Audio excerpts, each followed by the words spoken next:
the hotel.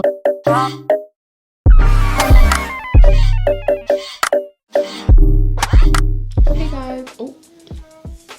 Let me just...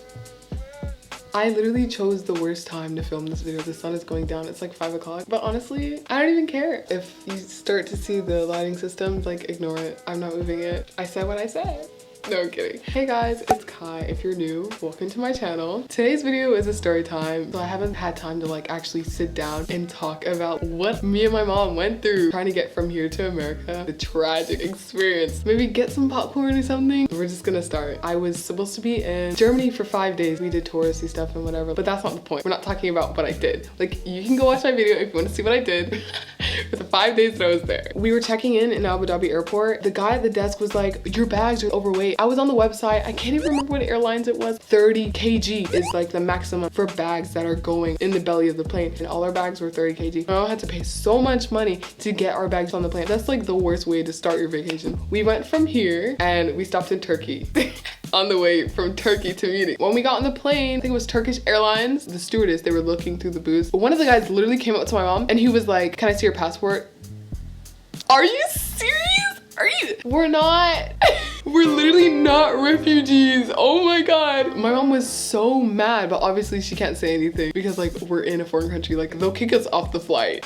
I mean, I do have a friend that lives in Turkey. Shout out to Manaf. But like, we're not taking any chances. Obviously she was really aloof about it. She was like, so that's something else that just pissed us off, you know? From Istanbul, we took our flight to Munich. We would have spent a lot of money from getting here to America because the flights this year were so expensive, especially because we got ours last minute. This is why we went through all of this confusion. My uncle, he's like a plane engineer for American Airlines. We were able to fly standby in Munich on the 5th day. I don't know if you've heard of Lime, the scooters that you can see on the beaches, and you can rent them and pay for the hours that you're using it. And in Munich, they have the same concept with cars. You can share a car for a day, 86 euro for that day, and then you can drop it off wherever you want. We came off at Marienplatz. It's like on the blue line. We had to look for our car, which was a 30-minute walk away from Marienplatz. I had it all together. To be honest, I'm a problem solver. Since we were using car share, just like Lime, the cars were scattered everywhere. I was new to the app, so when we were looking for the cars, we didn't see that when they said manual and automatic. A lot of the cars are manuals. Once you stop at a stoplight, it'll temporarily like turn off. Then when you push on the gas, it turns back on. When I saw it, I was like, oh, that's so weird. It's actually really good because like it's saving gas. You have 15 minutes to get to the car. You have to pay 2 euro every minute you don't get to the car. You don't know if somebody's gonna take it, right? So we had to reserve it and then get to the car quickly while the timer was on, and we didn't even have data. Like, it was so freaking hard. I don't know how we did it.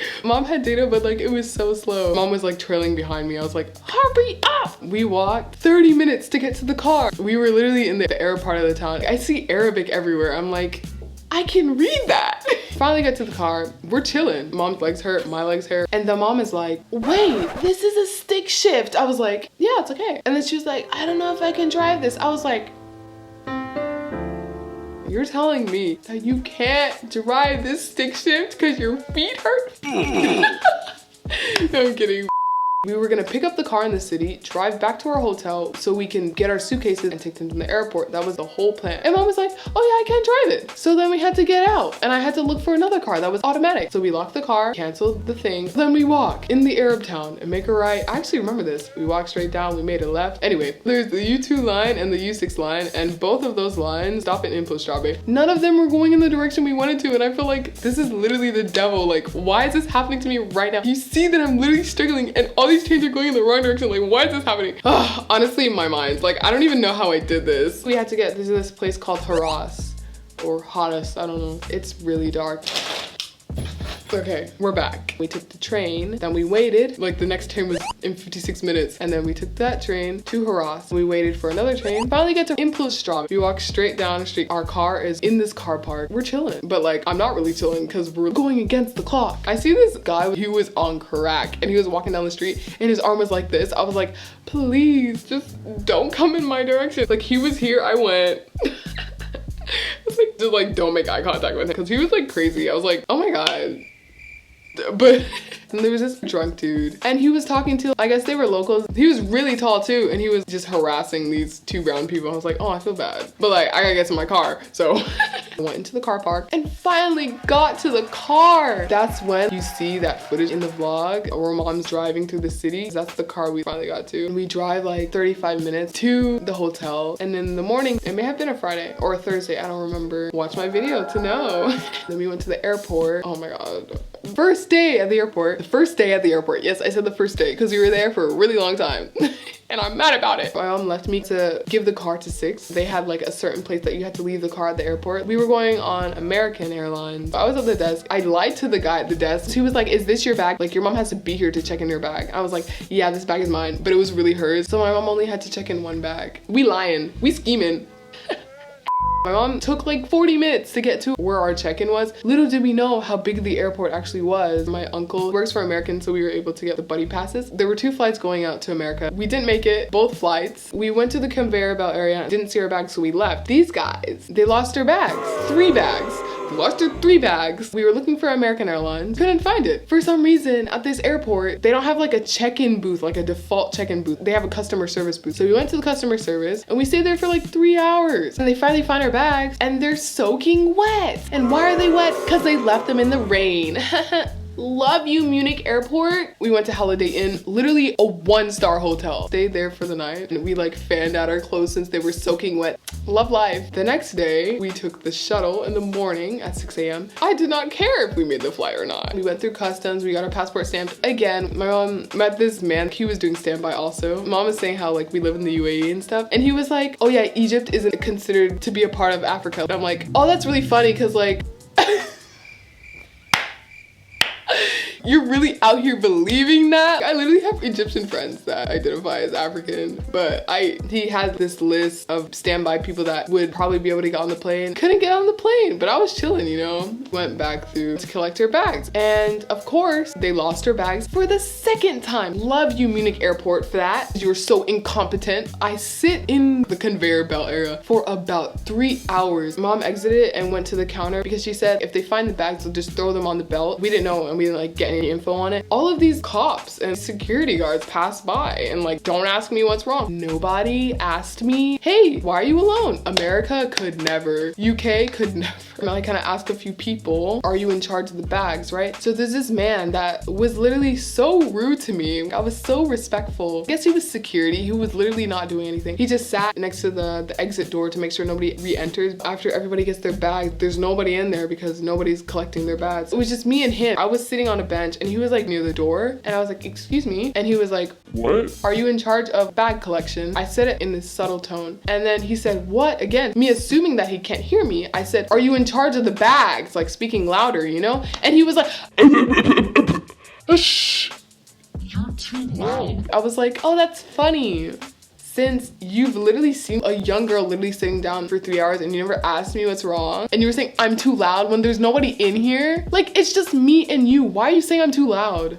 I'm literally speaking louder so you can hear me and you never even asked me. I was like, okay, sorry. I was literally so stressed out. You have to go back through customs to get to the bag collection. So mom, she went back through to talk to me. She gets a pass to come back inside. And like this white man literally has the audacity. She told me, but I saw it happening. It was like in the distance. People were getting their passport stamped to come home. Mom skipped the line because she has a pass to come in. Why is she staying in line when she's not entering the country? We're staying in the airport. And the guy is like, there's a line. She's like, I have a ticket. He was like, people like you always try and skip lines. And then mom was like, my daughter's inside. I can't remember what she said after that.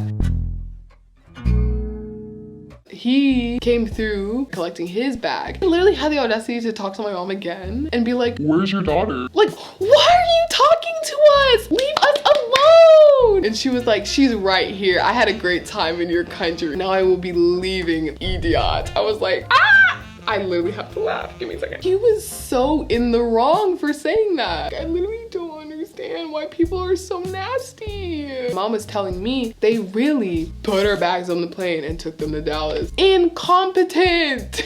You're not supposed to put the suitcase on the plane without the passenger. You didn't check us in, so why are you putting our bags on the plane? I was smart enough to pack outfits in my carry-on. If you're ever flying standby, bring extra clothing. You never know, you know, this could happen. God forbid it ever happens to you because it's such an inconvenience. They took our bags, and you know what happened? Mom booked another night at the Holiday Inn. Love me some Holiday Inn. And we took our carry-ons because that's all we had. If we had those big suitcases, there's no way we would be allowed to get on those planes. It was low-key a blessing. And in the morning, Mom booked a flight from Munich to Cologne. We took Eurowings from Cologne to Venice. You really thought we were getting to America? That's so funny. Oh my God, that's so funny. I've never been to Venice. I've been to Rome, but I've never been to Venice. That was on my bucket list. Low-key win-win. And we took the shuttle bus to the heart of Venice. It was like 10 o'clock by the time our flight landed, and took the water bus to our hotel. We were dragging our carry-ons through stone. One of our carry-ons had the audacity to break. We booked our hotel for August 16th and we were there on the 8th. For some reason, pressed the filter and it switched the date, and I didn't see that it switched the date, and he would not give us a refund. So we lost money there. We booked another hotel. I used the filter. I was very precise. It ended up booking for the night of the next day, but thank God the guy at the desk was really nice. So he let us like book a room, and we had breakfast. That was the next day. So we did a little touristy stuff.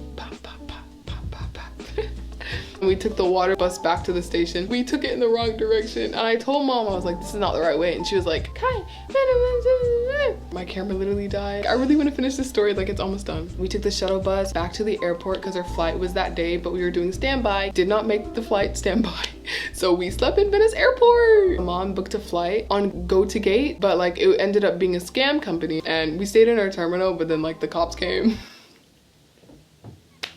No, it wasn't that bad. It was like secure. No, it was cops. And they were like, can we see your passport? They just told us to like leave the terminal area because like it's not being supervised. We left the terminal area and we went back to the front part of the airport, and we slept there. But like I didn't really sleep because the chairs were not comfortable. We were waiting for our flight at 6 a.m. and it was like 3 a.m. We went to Air Canada and we got in early. The guy at the check-in desk, he seemed nice in the beginning, but then he was like getting really rude. Conspiracy, I feel like he ripped up our boarding passes. I saw him, he was like, and then he put it in the bag. Told us to leave the line and fix our bags after we put them in the cabin sizer and they fit. My mom explained to him that we were at the airport for 2 days, and he responded with, 2 days? Good for you, so you can wait another 2 minutes. Then, like after we left the line, the people that were behind us, he proceeded to talk about us to the other customers behind us about our situation and started laughing about it. And then I was like, ha ha ha.